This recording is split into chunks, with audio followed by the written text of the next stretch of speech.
In the 1120s, a new Berber religious movement arose in remote valleys of the Atlas Mountains. They were known as the Almohads, a term derived from the Arabic word for the monotheists. In 1147, they overthrew the Almoravids and founded their own empire. The Almohads used literacy as a vital tool to spread the word of Islam. In the city of Fez, northeast of Marrakesh, Islamic scholarship would reach new heights. Fez has been a center of learning since it was founded in the year 789 AD.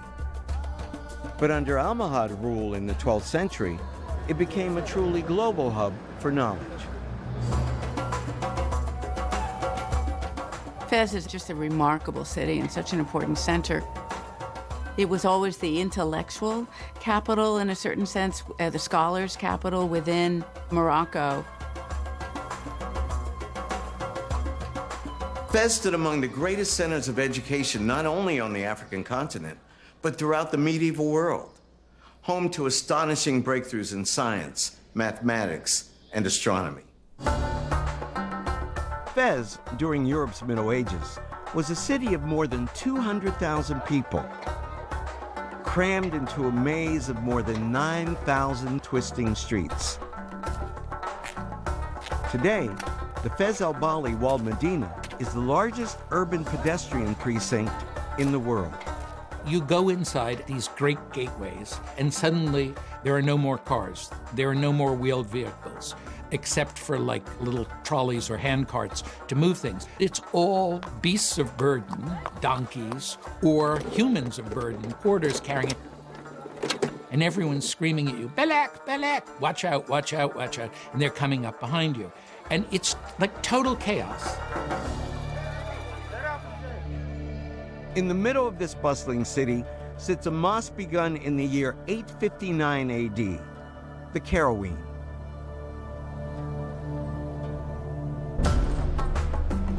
It's arguably the world's oldest institution of higher learning.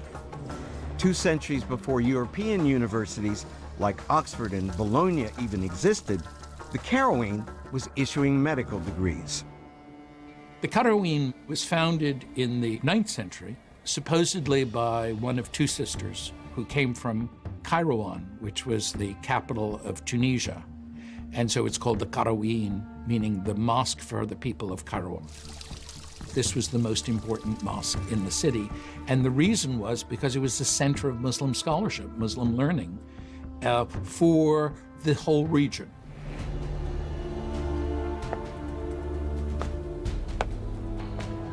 In 1349, the Caraween was endowed with a library, home to more than 5,600 priceless Arabic manuscripts.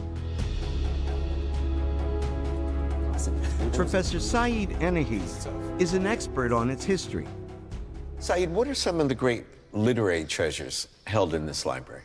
One good example is Volume 5 of Ibn Khaldun's book. Ibn Khaldun was a very famous scholar. We think of him as the father of sociology, and he wrote this masterpiece, The Universal History, in late 14th century, and we have this volume number 5 with his signature on it, saying that this copy should stay here at the library. Oh, he was a student here. He had this strong connection with Fez, maybe as a student, but maybe also as a teacher, or at least as someone who had connections with the elite of Fez. We know that he was here, maybe in this very spot. Wow, amazing. Some of the most important intellectuals of the Middle Ages did their finest work here in Fez and in the Almohad Empire more generally. These are cultural figures who flourished, and they became, in effect, the gateway for the transfer of classical knowledge to the West. One especially brilliant scholar was Ibn Rushd, also known by his Latinized name, Averroes. Averroes was considered the greatest interpreter of Aristotle. So when Europeans started wanting to study Aristotle, they turned to the Arabic writings, which they